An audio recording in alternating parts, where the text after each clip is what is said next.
Imagine you move from a place where you lived all your life. Imagine you move and you leave all your children and wife. Starting all over again, but no one you know is around. Well, they didn't have to imagine. They built it up from the ground. How does it sound? Not easy cause it isn't. Could have phased them, but it didn't. But the raid bond, that's a winner. And they ran straight to the finish. You get to know them up close and personal. Wait, just give me a minute. Welcome to the front row. Can I get a drum roll?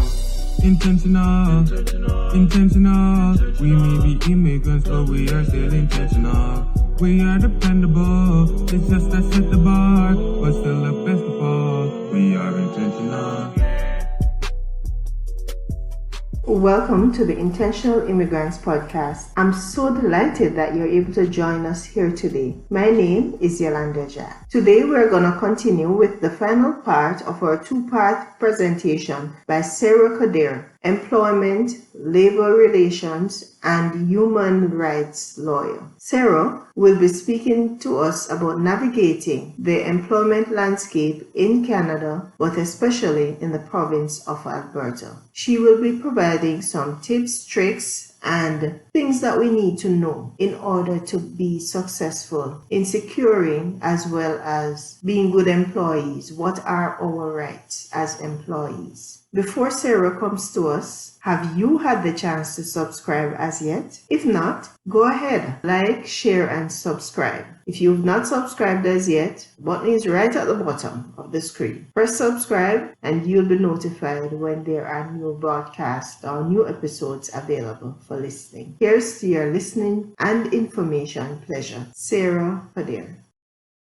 The legislation in Alberta has gone a little bit further. They've put in the Occupational Health and Safety Act now, it's been done since 2018, that bullying and harassment in the workplace are occupational hazards. So employers can't allow it to happen. And if it is happening, not only is that a breach of their duty to you to treat you with respect and dignity and ensure that others are doing that in the workplace, but it's also a breach of their obligations under OH&S legislation with respect to making sure that the workplace is a safe environment. So what would bullying look like? Pardon me? What would bullying look like? So bullying can take a lot of forms, and there's no concrete definition of what bullying is. It's sort of one of those things that when you see it, you know it.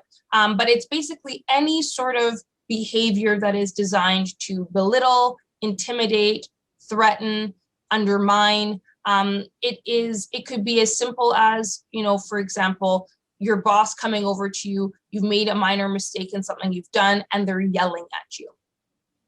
Why would they need to yell at you? To explain that you made a mistake? They don't. They're trying to intimidate you. They're trying to scare you. Maybe they've got anger management issues, but the fact that they're yelling at you, that's bullying. That's a really extreme example of bullying because it's very obvious what's happening. Less extreme examples would be, for example, you are on a committee at work and you're constantly being left out of these meeting notifications for the committee. And the person who's the chair of the committee, you get the sense that they don't like you. You're not really sure why not, but they constantly leave you out of the loop. And then you show up at a meeting, you're not prepared because you weren't at the previous meetings. You didn't even know that they had happened and you look dumb. And this other person sitting there sort of smugly, and that, you find out these meetings had happened. Oh, so-and-so was supposed to share the meeting invite with you. They didn't. And now you're not really sure what to do, but you get the sense that you're constantly being undermined. They're trying to make you look bad in the workplace. That is another form of bullying. And so every company is required to have a policy around bullying and harassment that states it's not tolerated, and that also provides a mechanism for how to make a complaint. So if you've been bullied and harassed in the workplace, your employer has to have, as per the Occupational Health and Safety legislation, they have to have a policy for who should you go and complain to. What is that person supposed to do when you've made that complaint? Are they supposed to investigate it? What's supposed to happen? And this is with respect to every company in Alberta is supposed to have this. Many of them don't. And if you go and you make a complaint and there is no process for dealing with it, or it's swept under the rug, you personally can make a complaint to the Occupational Health and Safety Board. Then they will do an investigation and find, your employer didn't have these policies in place. They need to. So they will force them to put policies in place, and they will force them to do an investigation to resolve the complaint with respect to the bullying that you've experienced. Okay. What would harassment look like? Harassment's a bit different because harassment is really, it's a lot more general, I think. Bullying tends to be more targeted in the sense that someone is intentionally going out of their way to make you feel bad. Harassment, the person who's doing the harassing may not even realize that they've done anything wrong.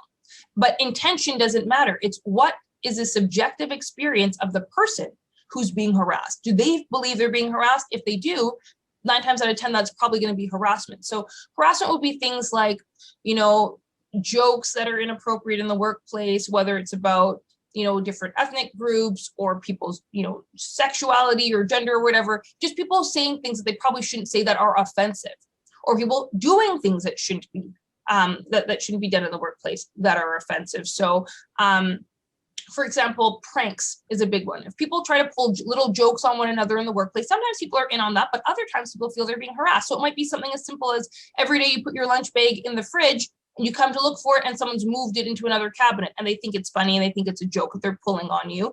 That actually is harassment.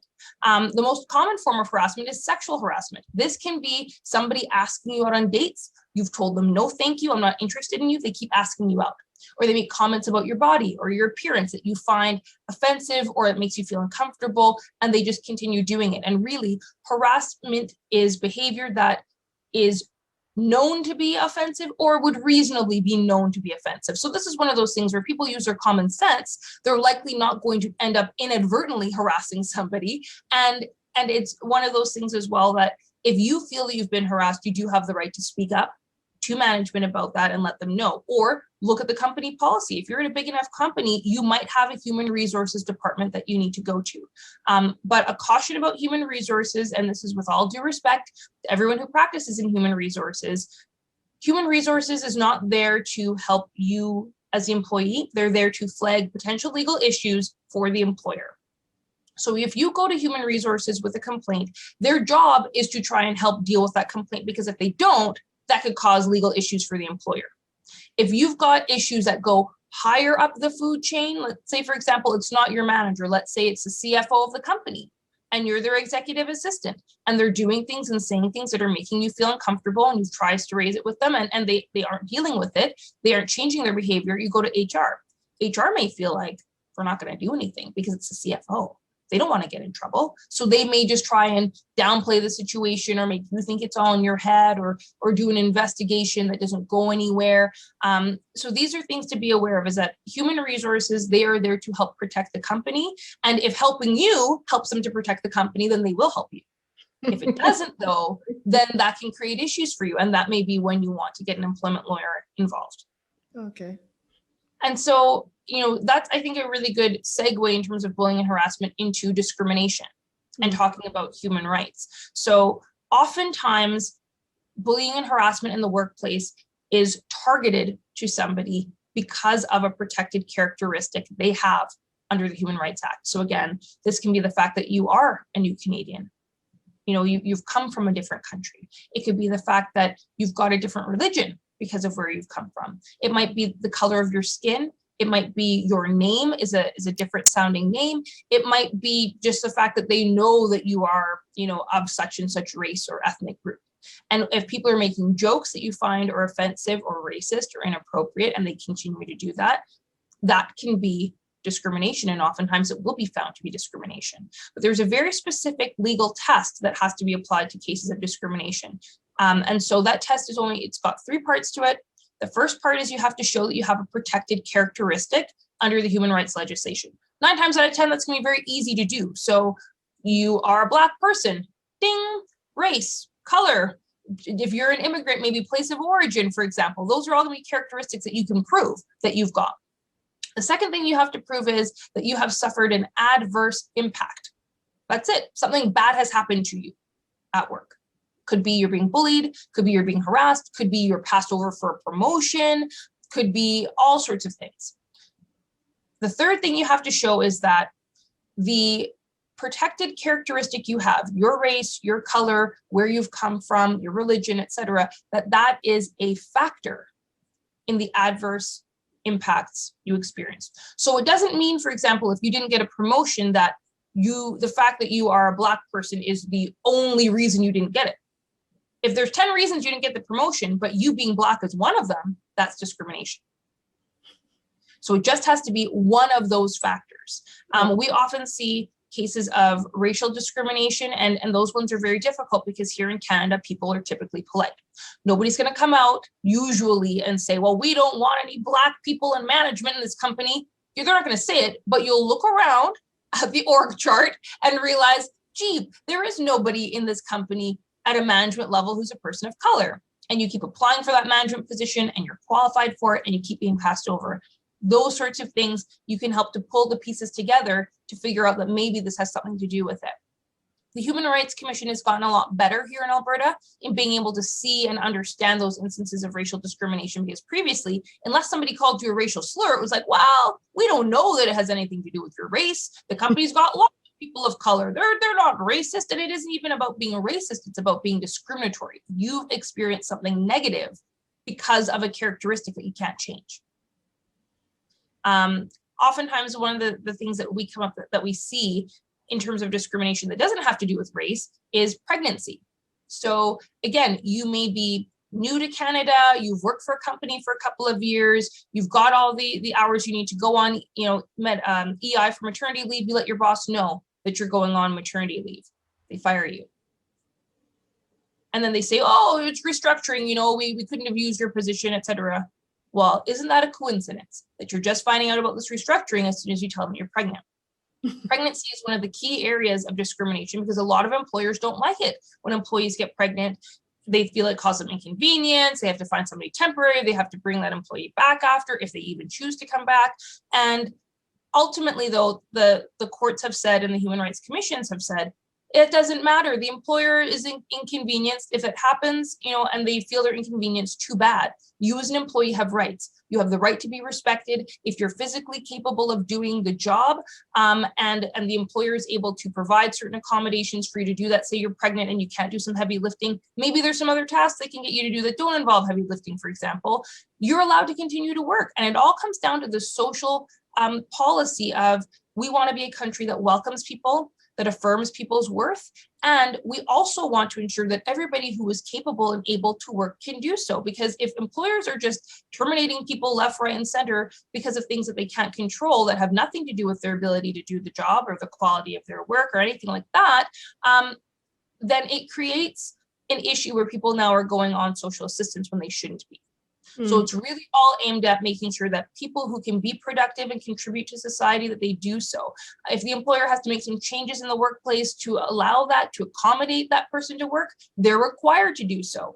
And this is really the beauty, I think, of employment law, is that it, at a high level, is about sort of reaffirming the value and the dignity of each individual person. And each one of us has something to contribute to society and something to give back to society. So this is really why I love employment law. I feel that, it philosophically gets at some of those big issues of who are we as a nation and as a society and what do we want to be, but it also allows me to help individual people that are going through some really, really difficult circumstances. And so again, I would say, for anybody who's out there that's listening, if you feel that maybe you've been discriminated against at work, or you're experiencing some negative treatment and you're not sure if it's discrimination, reaching out to an employment lawyer would be a really good first step. And I will just make this one note of caution. The Human Rights Commission has a 1-year limitations period for making complaints, meaning if something happened to you in March 2021, you only have until March 2022 to make that complaint. Okay. If you make your complaint in June 2022, depending on what maybe was still going on after March 2021, you might have a basis for a human rights complaint. But for example, if you got fired in March 2021 and you believe it's because of a protected characteristic like your race or et cetera, and then you make that complaint in June 2022, you're out of time. The Human Rights Commission can't help you. There's not going to be any way for you to legally hold the company accountable for what happened to you in that case. So it's very important that if you feel that something's going on, document it, take as many notes as you can, because by the time this matter works its way through the commission, it may be a number of years have passed. You might not remember everything, but you have to get that complaint in within the 1-year time frame. So document, and then make your complaint. It's really easy to do so. You can get help from an employment lawyer like myself to do that, or you just Google Alberta Human Rights Commission. The website will pop up. They've got a user-friendly form you can fill in online and submit online, and it's free to do so. There's no filing fee or extra charges involved in doing that online with them. Okay. Thank you, Sarah. You're welcome.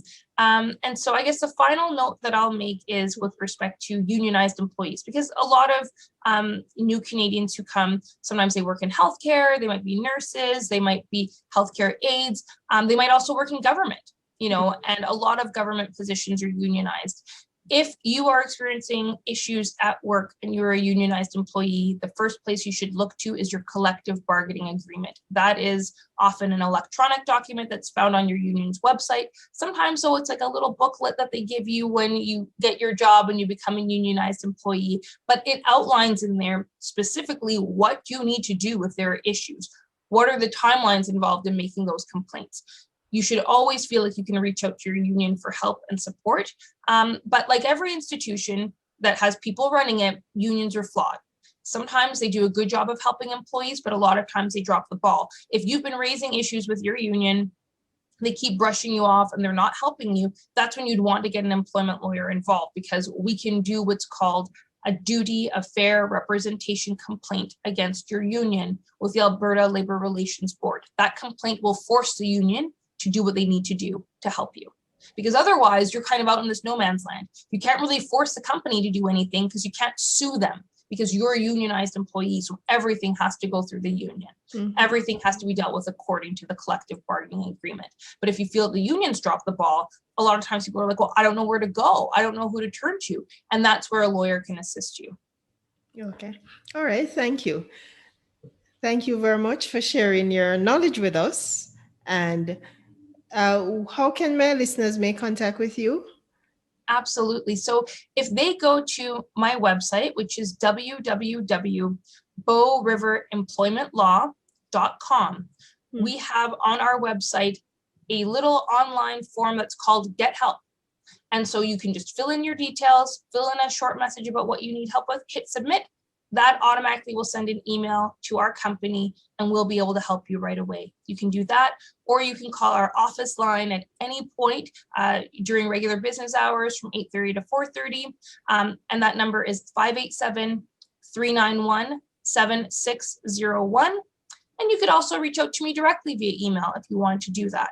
My email address is scoderre, SCODERRE, at bowriverlaw.com. And Bow is spelled like the river here, BOW. Okay. All right. Thank you.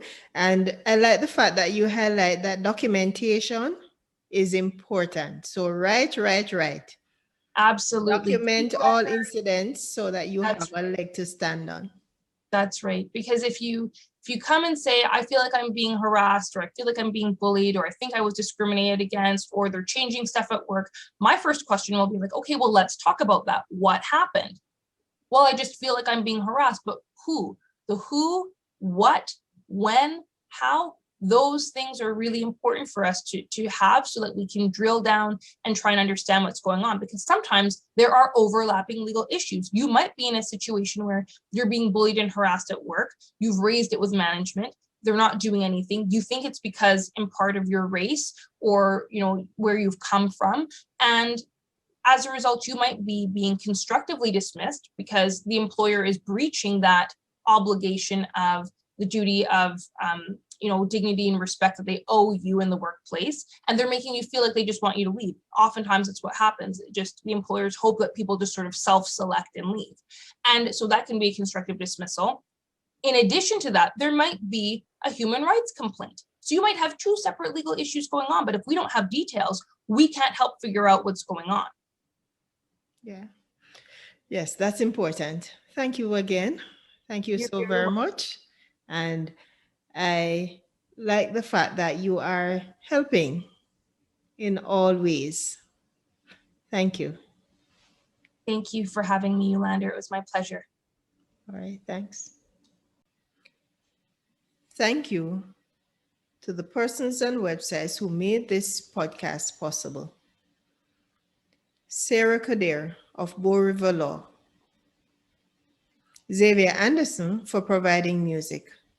Until next time, I'm your host, Yolanda Jack, reminding you, he who watches the wind will not sow, he who watches the clouds will not reap. Ecclesiastes 11, verse 4. You were born for greatness. Step out into your greatness so that mankind can benefit from you being here. So long, until next time. Intentional. We may be immigrants, but we are still intentional. We are dependable. It's just that set the bar.